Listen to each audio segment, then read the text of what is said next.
And in a moment we'll have all the weekend's goals and action. First though, let's catch up with Steve, who is back from Wembley, and how was it? Well, not quite the party we were all hoping for, was it? Aston Villa losing their League Cup final to Manchester United 2-1. For most Villa fans, it was an opportunity to visit the new Wembley Stadium for the first time, and their day started early and full of hope. It's an early start and they're a little bleary-eyed, but the wet weather isn't going to stop the Sutton Coldfield Lions from enjoying their trip to Wembley. Like tens of thousands of others, they are dreaming of silverware, and by 10 a.m. they've arrived at a pub on the outskirts of London.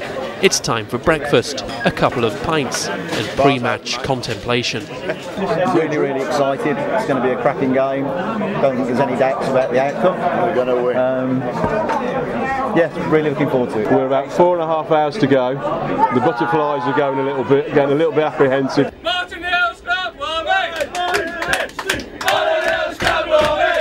A tube journey on the claret-coloured Metropolitan line takes the Lions to Wembley Way.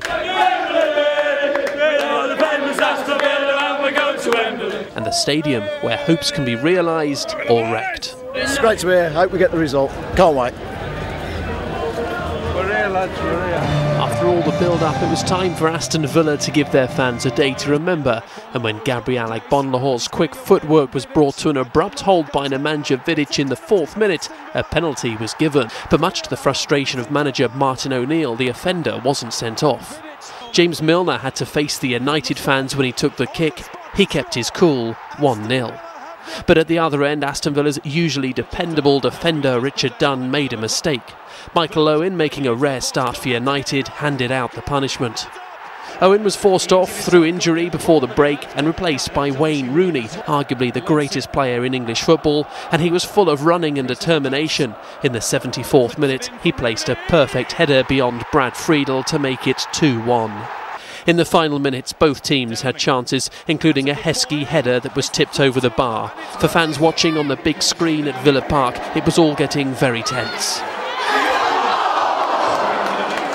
Back at Wembley as time ticked away and Dunn failed to make amends for his earlier mistake, it became clear that Villa's 14-year wait for silverware would go on. Losers' medals for Villa, but it could have all been so different had Vidic been sent off for his 4th-minute foul. From your point of view, do you think it was a good decision, and a good decision not to get sent off? I think it's the penalty, definitely. No question about it, but this is red card.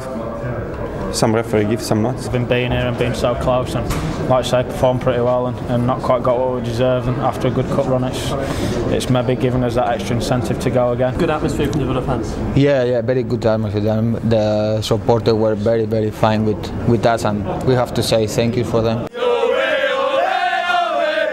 Outside Wembley, the United fans were in the mood to party, while for the Villa faithful, their mood was as gloomy as the weather. Back at the pub, a time for sober reflection. We were on top of the game when Man United scored, I think, and just couldn't take our chances from there. They've got Berbatov and Owen up front. We thought, here we go, we put it well. We're in with a chance of winning this now. But the two of them played really well. The text message says it's always hard against 12 men. Enjoy the beer, from a mate of mine. So perhaps the referee was against it. I don't know. Disappointment on the day, but Villa could yet be back at Wembley this season in the FA Cup. Yes, it's quite possible that Villa's next trip to Wembley could be against Birmingham in the FA Cup semi-final. Now there's a prospect. Back to the Villa match though, because Steve, you were at Wembley and the fans were in fine voice, weren't they? Yeah, absolutely. And I'm convinced the Villa fans made a lot more noise than the United ones. But we've got a little treat for you, Bob. Have a listen to this new football chant they came up with. Bob Woman, my lord! Bob Woman! Bob Woman, my lord! Bob Woman! Bob Woman, my lord! Bob Woman! Oh, Bob Woman! Central is my lord! Central! Did I hear, oh Lord, Bob Woman? Yes, you've been promoted. Oh Lord. I tell you. I'll tell you this, I think I got off lightly actually. That was before the game. I don't know what they'd have sung after it. We cut it just in time, didn't we? Bless them all, and I'm so sad. I'm so sad that they didn't win. I mean, I've got to say that, haven't I? Yeah, I really have. No. Good fun. Right, that's it from us. We'll be back at the usual time tomorrow, of course, at 6 o'clock from the team. Have a very good evening. Bye-bye. Bye-bye. Bye.